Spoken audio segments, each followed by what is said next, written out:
Hi friends, welcome back to నిన్ను కోరిన కథలు. ఈరోజు కథ ఓయ్ బావా ఎపిసోడ్ నెంబర్ 10. ఇక లేట్ చేయకుండా స్టోరీలోకి వెళ్ళే ముందు ప్లీజ్ చిన్నగా ఒక లైక్ చేసేయండి. హలో సంజు, లీవ్ పెట్టి ఇంటికి రా, నీతో మాట్లాడాలి అని అన్నారు గోపి గారు. సరేనని సంజు ఆన్సర్ ఇవ్వడంతో కాల్ కట్ చేశారు గోపి గారు. మధు మధు ఈరోజు వస్తుంది కదా రాధా అని అడిగారు గోపి గారు. వస్తుంది అని అంటారు రాధగారు. సంజు మధు ఇంటికొచ్చాక అన్ని విషయాలు చెప్పాలి వాళ్ళకి అని అంటారు గోపి గారు. నాన్న ఇప్పుడు మీకు ఎలా ఉంది, ఒకసారి చెకప్కి వెళ్దామా అని అడిగారు తన తండ్రిని గోపి గారు. బాగుంది, నాకేమి ఇప్పుడేం అవసరం లేదు గోపి, నువ్వు ప్రశాంతంగా ఉండు అని అక్కడి నుండి వెళ్ళిపోయారు రాఘవయ్య గారు. రాధగారికైతే ఎంత సంతోషంగా ఉందో చెప్పడానికి మాటలు లేవు. ఇన్నాళ్ళకి తన ఆడబడుచు లత మళ్ళీ కనిపించబోతుంది అని ఒక్క చోట కూడా కుదురుగా ఉండలేకపోతున్నారు. సంజు వాళ్ళ నాన్న ఫోన్ చేసి రమ్మని అనగానే ఎందుకు ఏంటి అని అడగకుండానే సరే అని అన్నాడు. తర్వాత అమ్మని అడిగి విషయం తెలుసుకోవచ్చు అని. అందుకే రాధాగారికి కాల్ చేశాడు సంజు. కొద్దిసేపటి తర్వాత రాధాగారు సంజు నెంబర్ స్క్రీన్ మీద చూడగానే హ్యాపీగా లిఫ్ట్ చేశారు. రాధగారి మాటల్లో హ్యాపీనెస్ తెలుస్తుంది. సంజుకి వాళ్ళ అమ్మతో మాట్లాడుతుంటే సంజు గుడ్ న్యూస్ అని గోపి గారు ఇంతకు ముందు తన చెల్లిని చూడాలనుకున్న విషయం రాఘవయ్య గారు గోపి గారితో ఏం చెప్పారో మొత్తం విషయం చాలా చాలా హ్యాపీగా చెప్పారు రాధగారు సంజుతో. సంజు కూడా చాలా హ్యాపీగా ఉన్నాడు. ఇన్నాళ్ళకి తన వాళ్ళందరూ ఒకే చోట కలిసే అవకాశం వచ్చింది అని. కానీ వెంటనే బయటపడకుండా సరే అమ్మా, నేను కనుక్కుంటా అత్తయ్య వాళ్ళ గురించి అని కాల్ కట్ చేశాడు సంజు. వెంటనే అనుకి కాల్ చేశాడు సంజు. అను, హే సంజు, ఏంటి కాలేజ్ టైంలో కాల్ చేశావు? సంజు, ఏ టైం అయినా చేసే రైట్ త్వరలో రాబోతుంది మై డియర్ మర్దల్స్. ఏంటి సంజు, చాలా కొత్తగా ఉంది నువ్వు పిలుస్తుంటే. అయినా నీ వాయిస్ వింటుంటే చాలా హ్యాపీగా ఉన్నట్టుంది. హాహా, ఉంది, చాలా అంటే చాలా హ్యాపీగా ఉంది మర్దల్స్. సంజు, నువ్వు అలా అంటుంటే ఏదోలా ఉంది, కొత్తగా పిలిపేంటి అని నవ్వుతుంది అను. ఇక నుండి మనం చాలా సీక్రెట్గా మాట్లాడుకోవాల్సిన పని లేదు. దర్జాగా మీ ఇంటికే నేను రావచ్చు, నువ్వు మా ఇంటికి రావచ్చు. వెయిట్, సంజు అసలు మ్యాటర్ చెప్పు ఫస్ట్. చెప్తాను, కానీ చెప్తే నాకేంటి లాభం? 10 రూపాయలు ఇస్తానులే. వాట్? అయితే నేను చెప్పను, నాకు కావాల్సింది నేనే తీసుకుంటాను డైరెక్ట్గా నీ దగ్గరే. దానికి నీ పర్మిషన్ అవసరం కూడా లేదు. అసలు విషయం చెప్పు సంజు, నాకు టెన్షన్గా ఉంది. సరే చెప్తాను, కానీ ముందు రేపు మార్నింగ్ మనం రెగ్యులర్గా కలిసే కాఫీ షాప్కి వచ్చి. అంటే నువ్వు వస్తున్నావా రేపటికంతా? అవును. సూపర్, నాకు కూడా నిన్ను చూడాలని ఉంది. కానీ ఇంకేదో మ్యాటర్ ఉంది కదా నువ్వు నాకు ఇంకా చెప్పాల్సింది. అవును, అయితే చెప్పు మరి. చెప్తాను. నాన్న అత్తయ్య గురించి కనుక్కోవాలని, అత్తయ్యని చూడాలని ఉందని అమ్మతో చెప్పాడట. తాతయ్య కూడా లత ఎక్కడుందో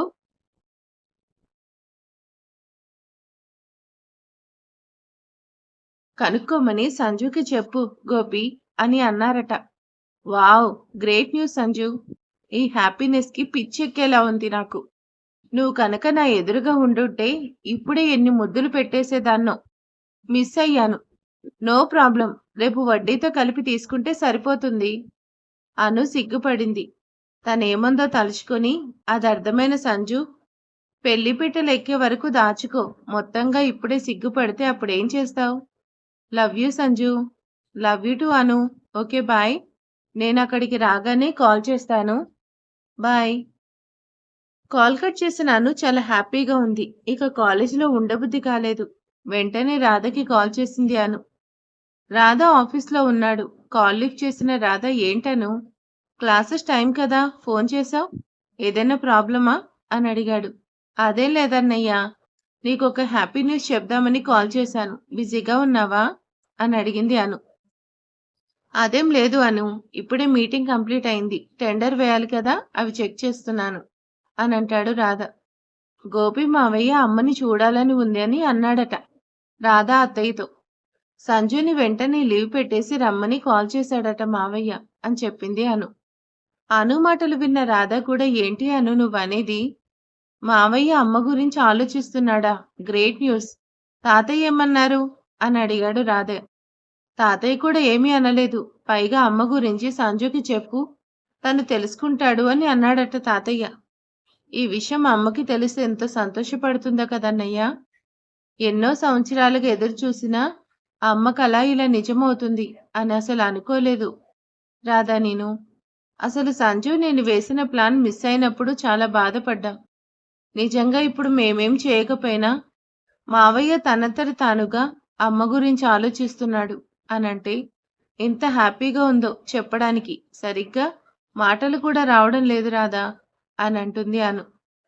రాధ కూడా నవ్వుతూ సరే కాని మావయ్య ఖచ్చితంగా అమ్మ దగ్గరకు వచ్చే వరకు అమ్మకి విషయాలేవీ తెలియనివ్వకను.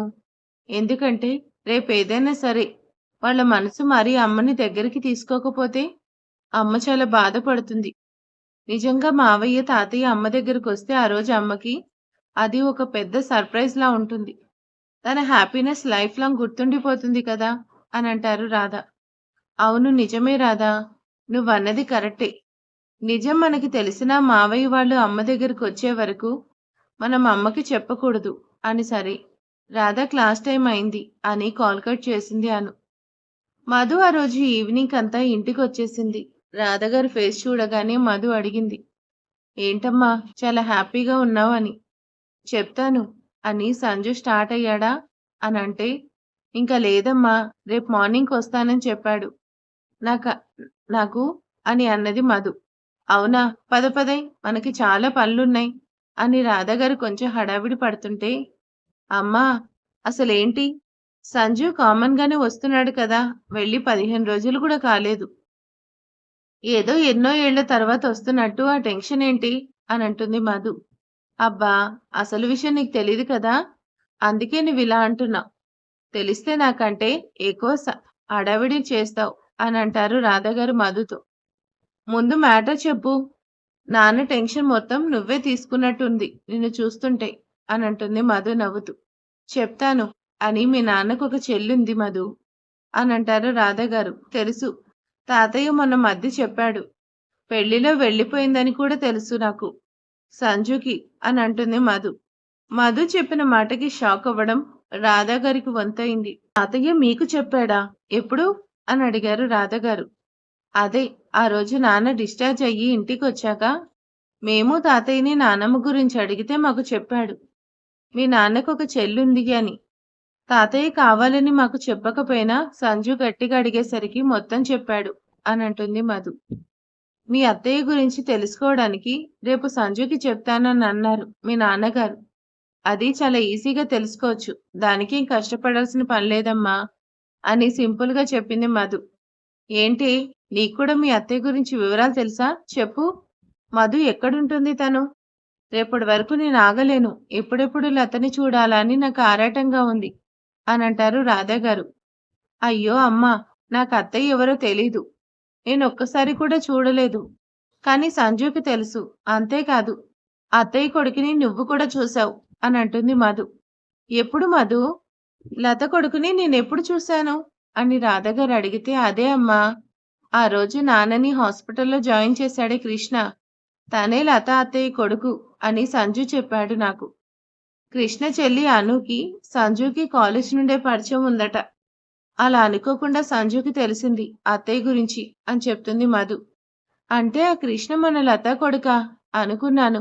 ఆ అబ్బాయిని చూడగానే ఏదో దగ్గరతనంలా నాకు అనిపించింది.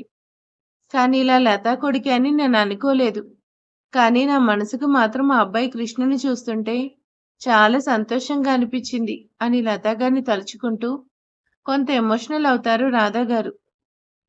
ఏంటమ్మా ఇదిప్పుడు, అత్తయ్య ఎక్కడుందో మనకు తెలుస్తున్నందుకు హ్యాపీగా ఉండాలి.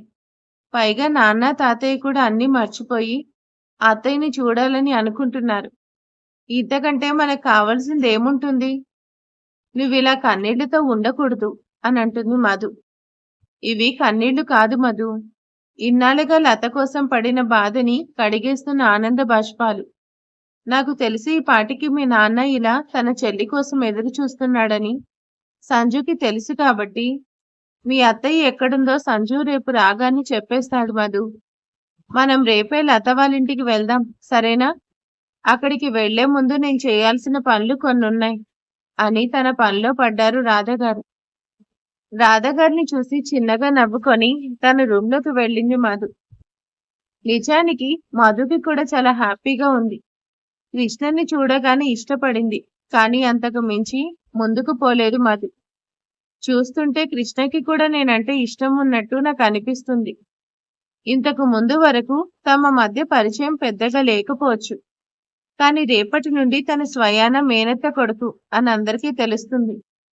ఇప్పటి వరకు లేని చనువు, దగ్గరితనం వచ్చే అవకాశం ఉంది అని మధు చాలా హ్యాపీగా ఉంది. ఆ ఆలోచనలతోనే నిద్రపోయింది మధు. తెల్లారేసరికి వచ్చేశాడు సంజు. కాస్త ఫ్రెష్ అవ్వగానే సంజు, మధులను రమ్మని పిలిచారు గోపి గారు. ఎలా మొదలు పెట్టాలో తెలియక కాసేపు ఆగి మీకో విషయం చెప్పాలి అని తన చెల్లి గురించి మొత్తం చెప్పారు గోపి గారు. తమకు తెలిసిన విషయమే అయినా గోపి గారు చెప్పే వరకు ఏం మాట్లాడకుండా మొత్తం విన్నారు సంజు, మధు. తర్వాత తన పిల్లల్ని చూస్తూ నేను చేసింది తప్పులా కనిపిస్తుందా మీకు అని అడిగారు గోపి గారు. లేదు నాన్న, ఇందులో మీ తప్పేం లేదు. అసలు దీనికంతా కారణం విధి. లేకపోతే అత్తయ్య మీకు అంత క్లోజ్గా ఉన్నా కూడా తన ప్రేమ విషయం మీకు చెప్పకపోవడం ఏంటి? తన అలా వెళ్ళిపోవడం వల్ల నానమ్మ చనిపోవడం ఏంటి? అసలు అంత ప్రేమ ఉన్న మీ మధ్య ఇన్నేళ్ల దూరం ఏంటి అని అంటాడు సంజు. మరి మీ అత్తయ్య గురించి వివరాలు తెలుసుకుంటావా సంజు? నాకు తనని చూడాలని ఉంది అని అంటారు గోపి గారు. తెలిసిన నా అత్తయ్య వివరాలు. నాకు ఆమె నా మేనత్త అని తెలీదు. కానీ అత్తయ్య ఇప్పుడు ఎక్కడున్నారో మాత్రం తెలుసు అని అంటాడు సంజు. సంజు మాటలు విన్న గోపి గారు చాలా సంతోషంగా ఎలా తెలుసు సంజు అని అడిగితే, అను అని నా జూనియర్ ఉంది నాన్న, ఒక అమ్మాయి. ఆ అమ్మాయి వాళ్ళ అమ్మే లత అత్తయ్య. మీరేమీ అనుకోనంటే అసలు విషయం చెప్తాను నాన్న అని అంటాడు సంజు. అంటే అని కొంత ఆశ్చర్యంగా అడిగారు గోపి గారు. అదే నాన్న, మీరు నేను చిన్నప్పుడు అమ్మ ఒక ఫోటో చూస్తూ ఏడుస్తూ ఉంటే ఒకసారి అమ్మని కోప్పడ్డారు కదా. ఆ ఫోటో నేను కూడా చాలాసార్లు చూశాను అమ్మతో పాటు. నా జూనియర్ అను వాళ్ళ ఫ్యామిలీ ఫొటోస్ చూస్తే నాకు ఆ ఫొటోస్లో ఉన్న అను మదర్ని చూసి గుర్తుపట్టాను. తను మీతో పాటు మీ పెళ్లి ఫోటోల్లో ఉంది. మనకి బాగా దగ్గర వాళ్ళేమో అని అనుకున్నాను. తర్వాత తెలిసింది తాతయ్య దగ్గర కూడా అత్తయ్య చిన్నప్పటి ఫోటో ఉంది. తనెవరో మొన్న తాతయ్య చెప్పాడు మాకు. మీరు బాధపడతారేమో అని ఈ విషయం మీకు తెలియకుండా దాచాను నాన్న అని అంటాడు సంజు. గోపి గారు అయితే ఇప్పుడు మీ అత్తయ్య గురించి నీకంతా తెలుసు కదా, పద ముందక్కడికి వెళ్దాం అని అంటారు గోపి గారు. ఇప్పుడా నాన్న? అది వాళ్ళకి మనం అక్కడికి వస్తున్నామని చెప్తే బాగుంటుంది కదా అని అంటాడు సంజు. అవును, ఇప్పుడే వెళ్దాం. అది చెప్పకుండానే వెళ్ళాం. నా చెల్లి ఇంటికి నేను ముందే చెప్పి ఎందుకు వెళ్ళాలి? నన్ను చూడగానే నా చెల్లి మొహంలో కలిగే ఆనందం నేను చూడాలి. పద సంజు, వెళ్దాం అని తొందర పెడతారు గోపి గారు. ఇంకా ఏంటలా నిలబడి చూస్తున్నావు, పద అని అంటారు రాధాగారిని రెడీ అవ్వమని. హా అలానే. కొంత హడావిడిగా రెడీ అయ్యారు రాధాగారు. సంజు, నేను, అమ్మ, నువ్వు ఇలా ముగ్గురం వెళ్తే బాగుండదు కదా అని రాఘవయ్య గారి వైపు చూస్తూ, నాన్న మీరు కూడా వస్తారా అని అడిగారు గోపి గారు. వస్తాను గోపి, నాకు కూడా రావాలనుంది అని రాఘవయ్య గారంటే, అయితే ఇంకెందుకు ఆలస్యం, రెడీ అవ్వండి అని వాళ్ళ నాన్న రెడీ అవ్వడానికి హెల్ప్ చేయమని సంజుకి చెప్పారు గోపి గారు. సరేనని సంజు, రాఘవయ్య గారు ఇద్దరు అలా వెళ్ళగానే అక్కడే ఉన్న మధుని చూసి, అయ్యో మేమంతా వెళ్తే నువ్వొక్కదానివి ఇంట్లో ఉండాలి కదా, వద్దులే నువ్వు రెడీ అయిపో మధు అని మధుని కూడా పంపించారు. అంతా చూస్తున్న రాధాగారు ఏంటో ఈయన చెల్లి దగ్గరికి అందరూ వెళ్దామని ఒక్క ముక్కలో చెప్పుంటే సరిపోయేది. కానీ ఇలా మనిషి మనిషికి చెప్తున్నాడు. సంతోషంలో ఏం చెప్తున్నాడో అర్థం కాలేదేమో. పోనీలే, ఎలా అయినా లతని కలవడం ఇంపార్టెంట్, అది చాలు నాకు అని తన మనసులో అనుకుంటారు రాధాగారు. 10 నిమిషాలు అందరూ రెడీ అయ్యి హాల్లోకి వచ్చారు. సంజుకి మేము ఇంటికి వస్తున్నామని ఒక మెసేజ్ అయినా అనుకి చేసే అవకాశం లేకుండా పోయింది. గోపి గారు పదండి అని అంటే అందరూ కారులో కూర్చున్నారు. డ్రైవ్ చేస్తున్న సంజు వైపు చూసి, దారిలో పూలు పండ్లు తీసుకోవాలి, ఎక్కడైనా బాగున్న చోట కాస్త ఆపు సంజు అని చెప్పారు గోపి గారు. సరేలే నాన్న అని బదులిచ్చి కారద్దంలో నుండి తన తండ్రి మొహంలో ఉన్న సంతోషాన్ని చూస్తూ అంటాడు సంజు. మరి ఇప్పుడు అక్కడికి వెళ్ళాక లత వాళ్ళ ఇంటికి వెళ్ళాక గోపి గారు అలాగే రాఘవయ్య గారు రియాక్షన్ ఏంటి? అలాగే కృష్ణ మధుని చూసి ఎలా రియాక్ట్ అవుతాడు? సంజు అనుని చూసి ఎలా రియాక్ట్ అవుతుంది? చూద్దాం నెక్స్ట్ పార్ట్‌లో. ఈరోజు వీడియో ఎలా ఉందో ప్లీజ్ కామెంట్ చేసేయండి. లైక్ చేయండి. Thank you.